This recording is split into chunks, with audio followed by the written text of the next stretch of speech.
Everyone welcome to our YouTube channel study with Sandeep sir.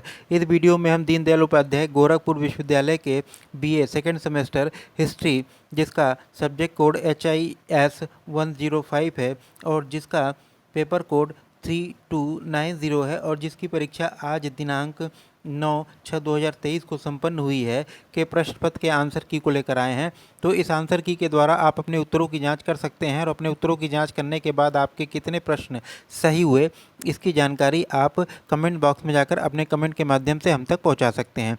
तो आइए हम लोग आज जो बीए सेकेंड सेमेस्टर हिस्ट्री के सेकेंड पेपर HIS 10 का प्रश्न पत्र आपका जिसकी परीक्षा जो संपन्न हुई है उसके प्रश्न पत्र को देखते हैं कि उसमें कौन कौन से प्रश्न पूछे गए थे और उनके क्या सही उत्तर हैं। तो जैसा कि आप देख सकते हैं कि इस प्रश्न पत्र में कुल 40 प्रश्न आपसे पूछे गए थे।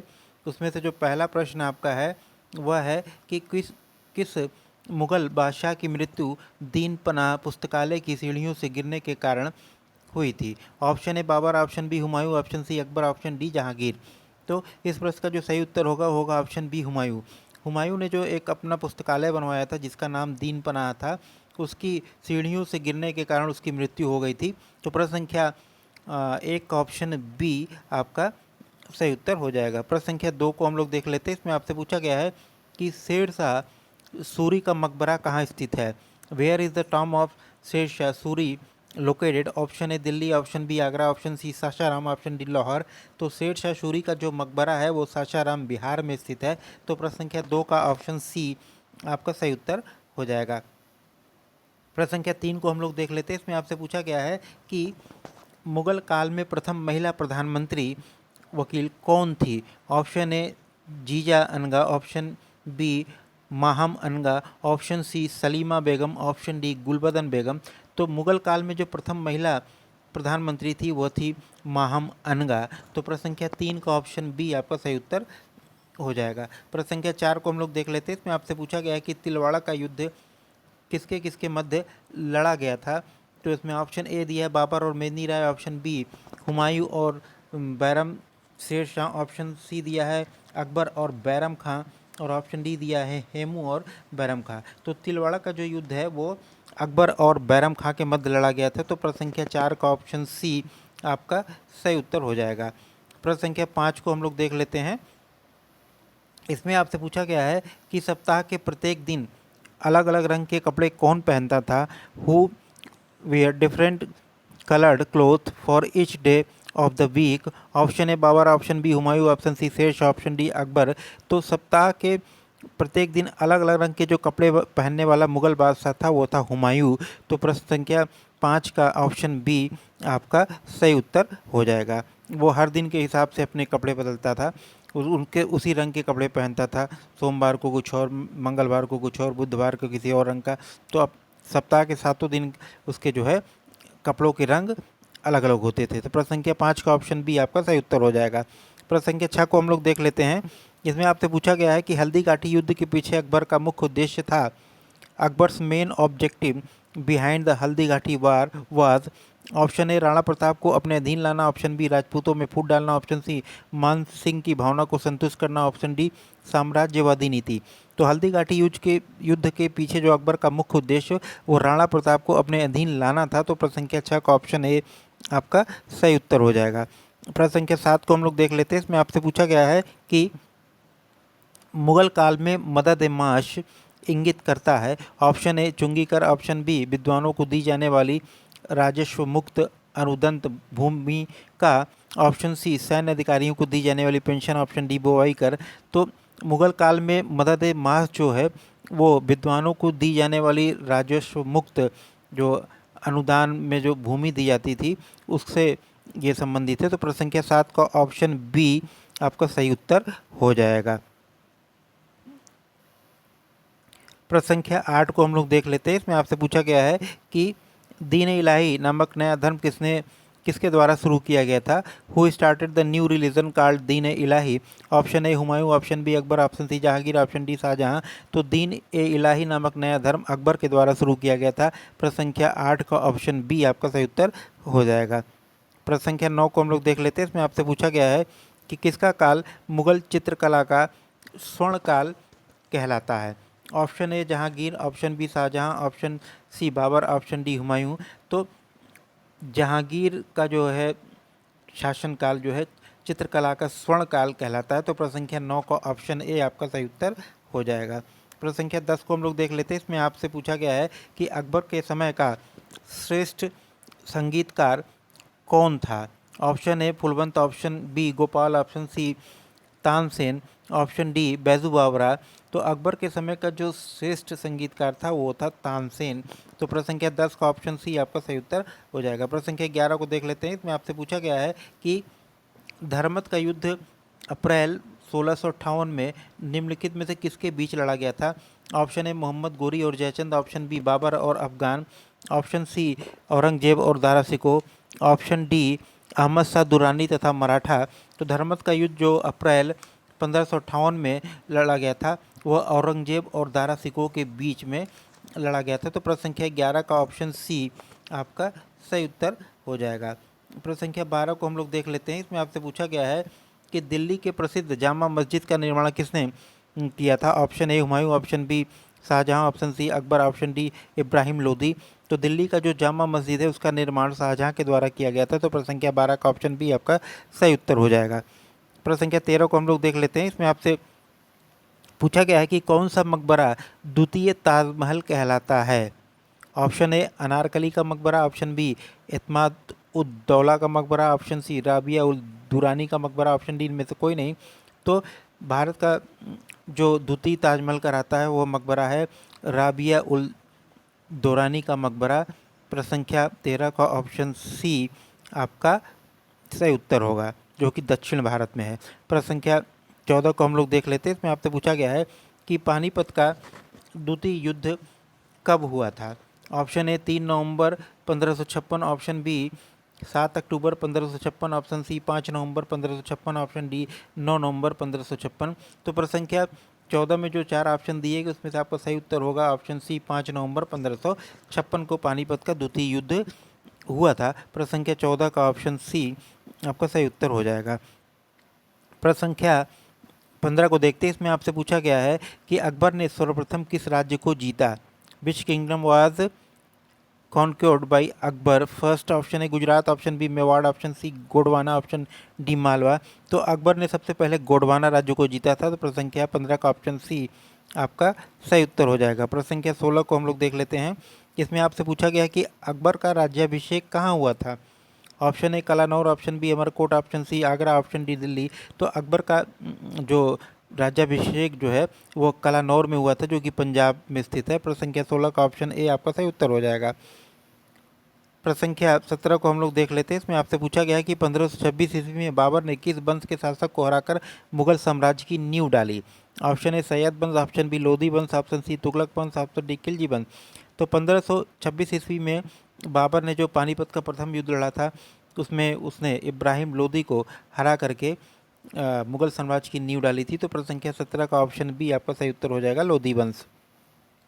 प्रश्न संख्या 18 को हम लोग देख लेते हैं। इसमें आपसे पूछा गया है कि भारत में ग्रांड ट्रंक रोड किसने बनवाई थी। Option A Ashok, option B Sher Shah Suri, option C Akbar, option D Humayun. तो भारत में जो ग्रांड ट्रंक रोड है वो शेर शाह सूरी के द्वारा बनाई गई थी। तो प्रश्न संख्या 18 का ऑप्शन बी आपका सही उत्तर हो जाएगा। प्रश्न संख्या 19 को हम लोग देख लेते हैं। इसमें आपसे पूछा गया है कि मुगल मूलतः कहाँ के निवासी थे। ऑप्शन ए पश्चिम एशिया, ऑप्शन बी पूर्वी एशिया, ऑप्शन सी मध्य एशिया, ऑप्शन डी मध्य पूर्व एशिया। तो मुगल जो है मूलतः मध्य एशिया जो है उज्बेकिस्तान के जो फरगना घाटी के रहने वाले लोग थे वहाँ के निवासी थे। तो प्रश्न संख्या 19 का ऑप्शन सी मध्य एशिया आपका सही उत्तर हो जाएगा। प्रश्न संख्या 20 को हम लोग देख लेते हैं। इसमें आपसे पूछा गया है कि अष्टप्रधान मंत्रिपरिषद किस शासक के शासनकाल में थी। Option A Tipu Sultan, option B Akbar, option C Shivaji, option D Krishnadevaraya. तो अष्टप्रधान जो मंत्रिपरिषद था वो शिवाजी के शासनकाल में थी। तो प्रश्न संख्या 20 का ऑप्शन सी आपका सही उत्तर हो जाएगा। प्रश्न संख्या 21 को हम लोग देख लेते हैं। इसमें आपसे पूछा गया है कि अकबर द्वारा बनवाई गई कौन सी इमारत का नक्शा बौद्ध विहार की तरह है। Option A Panch Mahal, option B Diwane Khas, option C Jodha भाई का महल, ऑप्शन डी बुलंद दरवाजा। तो अकबर ने जो फतेहपुर सीकरी में पंचमहल बनवाया था उसका नक्शा बौद्ध विहार की तरह है। तो प्रश्न संख्या 21 का ऑप्शन ए आपका सही उत्तर हो जाएगा पंचमहल। ऑप्शन ये 21 का सही उत्तर होगा। प्रश्न संख्या 22 को हम लोग देख लेते हैं। इसमें आपसे पूछा गया है कि औरंगजेब ने दक्षिण में जिन दो राज्यों को विजित किया था वे थे। ऑप्शन ए अहमदनगर एवं बीजापुर, ऑप्शन बी बीदर एवं बीजापुर, ऑप्शन सी बीजापुर और गोलकुंडा, ऑप्शन डी गोलकुंडा और अहमदनगर। तो औरंगजेब ने जो दक्षिण में बीजापुर और गोलकुंडा इन दोनों राज्यों को जीता था। तो प्रश्न संख्या 22 का ऑप्शन सी आपका सही उत्तर हो जाएगा। प्रश्न संख्या 23 को हम लोग देख लेते हैं। इसमें आपसे पूछा गया है कि गुजरात विजय की याद में अकबर ने किसका निर्माण कराया था। ऑप्शन ए बड़ा इमामबाड़ा, ऑप्शन बी बुलंद दरवाजा, option C Jama Masjid, option D Sindhi Washir. तो गुजरात विजय के उपलक्ष्य में अकबर ने जो है बुलंद दरवाज़ा का निर्माण कराया था, जो फतेहपुर सीकरी में स्थित है, आगरा के पास आपका ये है। तो प्रश्न संख्या 23 का ऑप्शन बी आपका सही उत्तर होगा, बुलंद दरवाज़ा। प्रश्न संख्या 24 को हम लोग देख लेते हैं। इसमें आपसे पूछा गया है कि मुगल प्रशासन में मुहतशिब था। ऑप्शन ए सेनाधिकारी, ऑप्शन बी विदेश विभाग का प्रमुख, ऑप्शन सी लोक आचरण अधिकारी, ऑप्शन डी पत्र व्यवहार विभाग का अधिकारी। तो मुगल प्रशासन में जो मुहतशिब होते थे वो लोक आचरण अधिकारी होते थे। तो प्रश्न संख्या 24 का ऑप्शन सी आपका सही उत्तर हो जाएगा। प्रश्न संख्या 25 को हम लोग देख लेते हैं। इसमें आपसे पूछा गया है कि अकबर के शासनकाल में अमल गुजार नामक अधिकारी का कार्य था।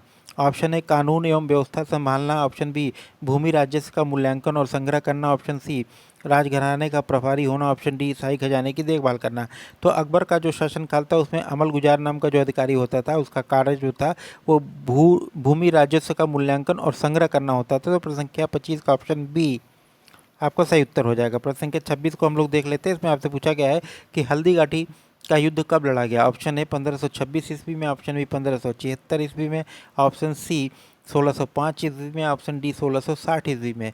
तो हल्दी घाटी का युद्ध जो अकबर और महाराणा प्रताप के बीच लड़ा गया था वो 1576 ईस्वी में लड़ा गया था। तो प्रश्न संख्या 26 का ऑप्शन बी आपका सही उत्तर हो जाएगा। प्रश्न संख्या 27 को हम लोग देख लेते हैं। इसमें आपसे पूछा गया है कि अकबर के शासनकाल में भू राजस्व सुधारों के लिए कौन उत्तरदायी था। Option A Birbal, option B Todarmal, option C Jai Singh, option D Biharimal.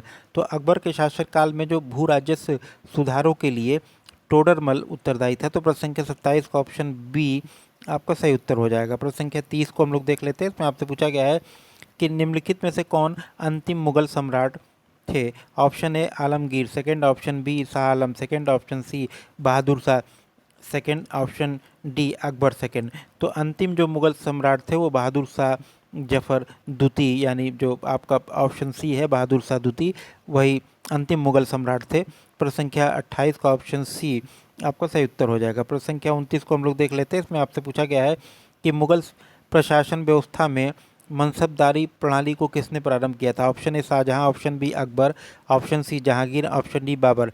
तो मुगल प्रशासन व्यवस्था में मनसबदारी प्रणाली को अकबर ने प्रारंभ किया था। प्रश्न संख्या 29 का ऑप्शन बी आपका सही उत्तर हो जाएगा। प्रश्न संख्या 30 को हम लोग देख लेते हैं। इसमें आपसे पूछा गया है कि मुगल प्रशासन में जिले को किस नाम से जाना जाता था। ऑप्शन ए आहार, ऑप्शन बी दस्तूर, ऑप्शन बी सूबा, ऑप्शन डी सरकार।